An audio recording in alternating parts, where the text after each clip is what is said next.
বন্ধুরা এই দেখেন, এই হচ্ছে মালয়েশিয়ার জঙ্গল, অরিজিনাল জঙ্গল। ঠিক আছে, এই জঙ্গলে বানর থেকে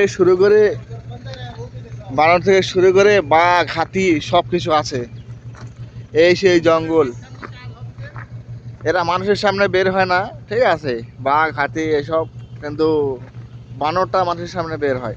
বানর মানুষের সামনে বের হয় সবসময়। আর এমনিতেও মনে করেন যে অজগর সাপ, তারপর আরো অনেক বিষাক্ত সাপ, কালো কালো, যেগুলা এইসব জঙ্গলে আছে। এই দেখেন।